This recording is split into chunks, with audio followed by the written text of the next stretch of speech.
Hello दोस्तों कहानी की स्टार्टिंग में हम देखते हैं कि 27 साल की एक लड़की जिसका नाम अमृता होता है वो अपने घर में अकेली रहती है। उसका घर शहर से दूर होता है। फिर हम देखते हैं कि उसके घर पर कोई दूर से नज़र रख रहा होता है। लेकिन जब अमृता रात में सो रही होती है तो वही आदमी उसके घर में घुसकर अचानक से अमृता पर हमला कर देता है और बहुत बुरी तरीके से उसका कत्ल कर देता है। उसका सिर को उसके जिस्म से अलग कर देता है और फुटबॉल की तरह उस पर लात मारता है और उसके जिस्म को कुर्सी में बांधकर आग लगा देता है।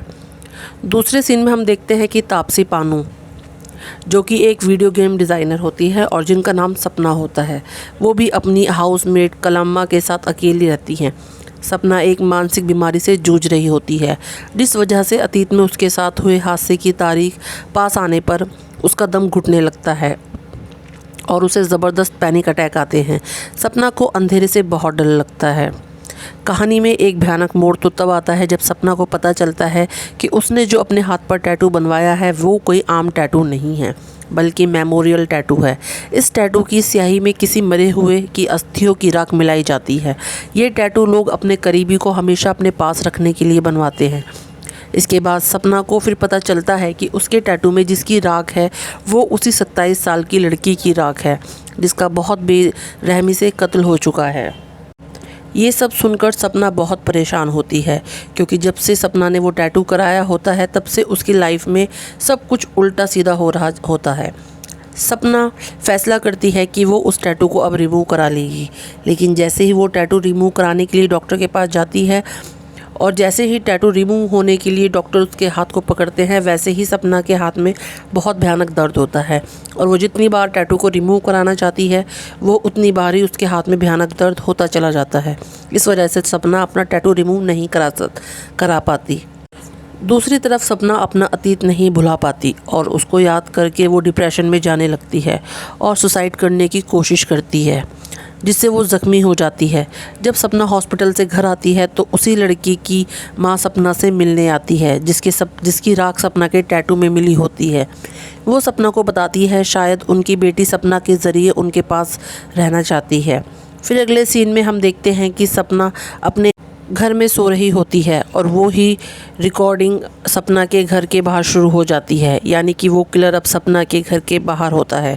लेकिन इस बार वो किलर 1 या 2 नहीं, पूरे 3 होते हैं। सपना को एहसास होता है कि और वो घबराकर जाग जाती है। नया साल शुरू होने में कुछ ही समय बाकी होता है। सपना को बाहर जाने से आवाज़ें आने लगती है। वो कलम्मा को अचानक आवाज़ देती है और बाहर देखने को बोलती है। कलम्मा जैसे ही बाहर निकलती है वो किलर कलम्मा पर हमला कर देता है और सिर धड़ से अलग कर देता है।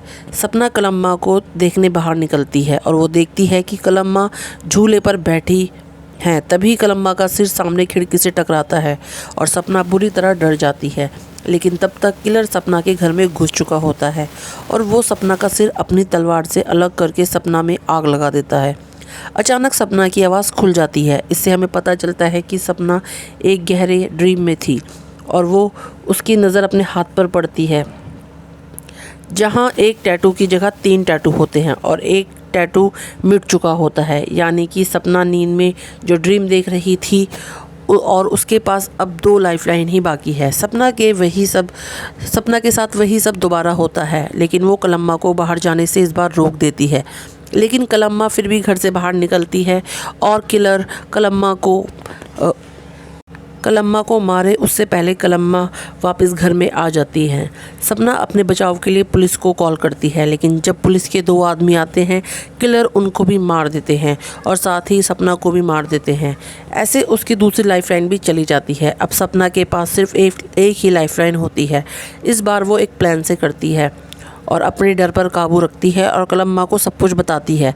इस तरह वो एक किलर को मार देते हैं और दूसरे किलर को कलम्मा और सपना मिलकर मार देते हैं, लेकिन दोनों बहुत ज़ख्मी हो जाते हैं। इसी तरह सपना खुद को चोट पहुंचाकर अपनी समझदारी से तीसरे किलर को भी मार देती है और इस तरह इस मूवी का एंड हो जाता है।